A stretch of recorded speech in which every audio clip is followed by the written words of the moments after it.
بالله من الشيطان الرجيم. بسم الله الرحمن الرحيم.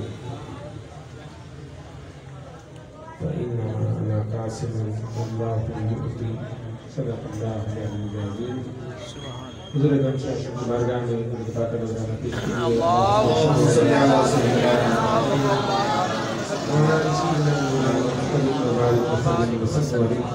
صلاۃ و سلام علیک یا سیدی یا رسول اللہ، صلاۃ و سلام علیک یا سیدی یا حبیب اللہ. حضرات محترم، ہر سال کی طرح اس سال بھی اللہ تبارک و تعالیٰ کا کرم کہ ہم یہ محفل منعقد کر رہے ہیں اور آپ لوگوں کا تعاون ہے کہ آپ اس میں شرکت کر رہے ہیں. کچھ دیر کے لیے نعت خوانی کا سلسلہ ہم نے موقوف کیا. حضور کی بارگاہ میں چند لوگوں کی حاضری میری بھی ہو جائے گی. ہمارے ماشاءاللہ نعت خوانوں کی کثرت ہے. کوشش کی کسی طرح ہم سب کو موقع دیں. کچھ نے ہماری بات مانی، کچھ نے نہیں مانی. جنہوں نے تعاون کیا ان کا میں شکر گزار ہوں، جنہوں نے انہوں کا بھی خیال کیا. بہرحال اکرام صاحب بھی موجود ہیں، ہمارے سہیل اشرفی صاحب بھی ہیں. یہ دونوں ہمارے مرکز کے خاص شناخواں ہیں. بشیر کامران صاحب کو آپ سن چکے ہیں، اور وسیم صاحب اور مشتاق بھی موجود ہیں. آج ماشاءاللہ تین دف والے شناخواں موجود تھے. بابر سلطان بھی تھے اور حنظلہ بھی اور وسیم اور مشتاق بھی. اس لیے میں نے تھوڑا سا وقفہ ہو جائے تو پھر اس سے بھی سن لیں گے. سبحان اللہ. اکرام صاحب سب سے پہلے کے موجود ہیں، لیکن یہ ان کا تعاون ہے ہمارے ساتھ، اور یہ ان کا اپنا پیر-خانہ ہے. یہ اشرفی بھی ہیں، اشرفی فیض بھی ان کو مل رہا ہے، سعیدی فیض بھی مل رہا ہے. جب میں ملتان آیا اور ہم نے ہر جمعرات کو جو محفل منعقد کی تو یہ اکرام صاحب ماشاءاللہ اس وقت کوئی نہیں ہوتا تھا، لیکن یہ اپنے چند ساتھیوں کے ساتھ ضرور آتے تھے. نہ کسی نذرانے سے مطلب ہے، صرف سرکار کی ذات کے لیے سرحانی کرتے ہیں. اسی وجہ سے ماشاءاللہ 2 دفعہ حضور کی بارگاہ میں حاضری بھی ہوئی. یہ ان کی کرم نوازی ہے. تو ان کا جو ہمارے ساتھ تعاون ہے وہ ہمیشہ میں یاد رکھوں گا، اور میری دعا ہے کہ اللہ تعالیٰ ان کو بار بار حضور کے روضے پہ حاضری کی توفیق عطا فرمائے. میرے بزرگوں اور دوستوں، ہم جو سرکار کی محفل منعقد کر رہے ہیں اس میں ہمارا کوئی کمال نہیں. کتنے لوگ ایسے ہوں گے کہ جو ابھی نرم بستروں پر سو رہے ہوں گے، کتنے ایسے لوگ ہوں گے جو کھیل تماشوں میں مصروف ہوں گے، کتنے لوگ ہوں گے جو آپس میں کسی کی خدمت کر رہے ہوں گے، فروعات میں مصروف ہوں گے. ہم اور آپ خوش نصیب ہیں کہ ہم سرکار دو عالم صلی اللہ علیہ وسلم کی یاد میں آ جمع. سبحان اللہ. یہ ان کا کرم ہے کہ انہوں نے اپنے ذکر کو کرنے اور سننے کے لیے ہم جیسے گناہگار اور ناکارہ لوگوں کو چن لیا اور ہم ان کی بارگاہ میں حاضر ہو گئے. یہ کوئی معمولی بات نہیں ہے، یہ بہت بڑی بات ہے. اللہ تبارک و تعالیٰ اپنے حبیب کے ذکر کے لیے آپ کو چن لے، اس سے بڑے کوئی سعادت نہیں. سبحان اللہ. سبحان اللہ. اور ہر سال ہم اسی طرح جمع ہوتے ہیں، بلکہ سارے سال بھی ہم اپنے آقا کے نغمے گاتے رہتے ہیں، نعتیں پڑھتے رہتے ہیں. تو یہ رب العالمین کا شکر ہے، اور جتنا شکر کیا جائے کم ہے. رب العالمین نے ہمیں یہ سعادت نصیب فرمائی، اور یہ اہل سنت کا نشان ہے اور اہل سنت کی پہچان ہے. جو سرکار دو عالم صلی اللہ علیہ وسلم کی محفل بھی منعقد کرتے ہیں، ان کے نام کے لیے جمع بھی ہوتے ہیں اور ان کا ذکر بھی کرتے ہیں. یہ ہماری سعادت ہے، اور انشاءاللہ یہی ذکر کرتے ہوئے ہم اس دنیا سے رخصت ہوں گے انشاءاللہ حشر میں لہرائیں گے اپنے آقا کی دھوم انشاءاللہ. وہاں پر بھی ہم یہی نغمے پڑھ رہے ہوں گے اور سرکار دو عالم صلی اللہ علیہ وسلم کی مائیت میں جنت میں بھی جائیں گے انشاءاللہ. جنتوں کے لیے میں آپ کے سامنے حاضر ہوا موقع کی مناسبت سے سرکار دو عالم صلی اللہ علیہ وسلم کا ذکر خیر کرنے کے لیے. میرے آقا نے فرمایا انما انا قاسم واللہ یؤتی، بے شک میں ہی دیتا ہوں، میں ہی بانٹتا ہوں اور اللہ ہی دیتا ہے. یہ سرکار دو عالم صلی اللہ علیہ وسلم کی اختیار پر ایک بہترین حدیث مبارکہ ہے. ہم سرکار کو مختار مانتے ہیں، سرکار دو عالم صلی اللہ علیہ وسلم کو با اختیار مانتے ہیں. ہم اس نبی کو مانتے ہیں جو با اختیار ہے. جو نبی کو با اختیار نہیں مانتے، حیرت ہوتی ہے کہ احادیث اور قرآن کے پڑھنے کے باوجود وہ گمراہ ہیں. سرکار دو عالم صلی اللہ علیہ وسلم کا کرم ہے اور سرکار کی اوپر اللہ تبارک و تعالیٰ کا کرم ہے کہ وہ ان کی عطا سے ہم سب کو دے رہے ہیں. اور یہ میرا عقیدہ نہیں، یہ صحابہ کا عقیدہ ہے. صحابہ حضور کو سب کچھ سمجھتے اور جو کچھ چاہتے حضور سے مانگ لیتے. کسی نے اعتراض کبھی نہیں کیا یا رسول اللہ آپ یہ کیسے دے سکتے ہیں. ان کا ایمان اور یقین تھا کہ اللہ تبارک و تعالیٰ نے انہیں مختار کل بنا کر بھیجا ہے. چاہے دنیا کی چیز مانگو یا آسمان کی چیز مانگو سرکار عطا فرمائے. جو سرکار نے بول دیا وہی شریعت ہے، جس سے روک دیا وہ شریعت ہے. اور شریعت میں چاہیں تو سرکار تبدیلی فرما دے، یہ انہی کا اختیار ہے. آج اگر ہم کسی مفتی کے پاس جائیں اور کوئی مسئلہ درپیش ہو پوچھیں تو وہ شریعت کے مطابق ہمیں اس کا حل بتا دیتا ہے. پھر ہم پوچھیں اس کے علاوہ کوئی، کہاں اس کے علاوہ کوئی راستہ نہیں. شریعت کے تم پابند ہو، اگر مسلمان ہو تو شریعت محمدی پر عمل کرنا ہو، اس کے خلاف نہیں چل سکتے. لیکن یہ کس کی شریعت ہے؟ شریعت محمدی صلی اللہ علیہ وسلم. سرکار دو عالم صلی اللہ علیہ وسلم کا اختیار اس شریعت پر بھی ہے، وہ جو چاہیں کر سکتے ہیں.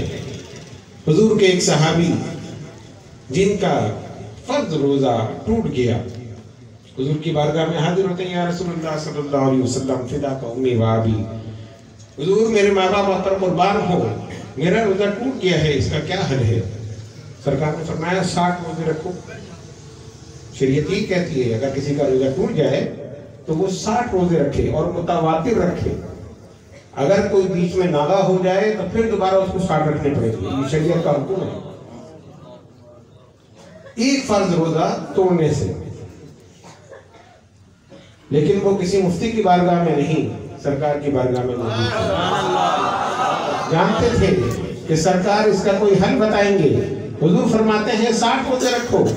یا رسول اللہ صلی اللہ علیہ وسلم اگر 60 رکھ سکتا تو ایک کیسے توڑ دیتا؟ حضور سکت نہیں ہے، اس وجہ سے ایک روزہ ٹوٹ گیا. حضور فرماتے ہیں پھر 60 مسکینوں کو کھانا کھلاؤ. یہ شریعت کا حکم ہے. کسی مفتی سے پوچھیں وہ بھی یہی کہے گا کہ اگر تم روزہ نہیں رکھ سکتے تو پھر 60 مسکینوں کو کھانا کھلاؤ. پھر صحابی ہاتھ جوڑ کر عرض کرتے ہیں یا رسول اللہ صلی اللہ علیہ وسلم حضور میں 60 مسکینوں کو کھانا نہیں کھلا سکتا، اتنی دولت میرے پاس نہیں کہ میں 60 مسکینوں کو کھانا کھلا سکوں. سرکار دو عالم صلی اللہ علیہ وسلم فرماتے ہیں بیٹھ جاؤ. کچھ دیر بعد کوئی صحابی کچھ کھجور لے کر حضور کی بارگاہ میں آئے. سرکار دو عالم صلی اللہ علیہ وسلم فرماتے ہیں وہ کہاں ہیں جنہوں نے روزے کا کفارہ پوچھا تھا؟ کھڑے ہو گئے. یا رسول اللہ صلی اللہ علیہ وسلم حضور میں ہوں. میرے آقا فرماتے ہیں یہ کھجوریں لو اور جا کر مدینے کے کسی غریب کو دے دو، تمہارا روزے کا کفارہ ہو جائے گا. سبحان اللہ. کوئی مفتی نہیں دے سکتا، یہ میرے آقا ہی دے سکتے ہیں. سبحان اللہ.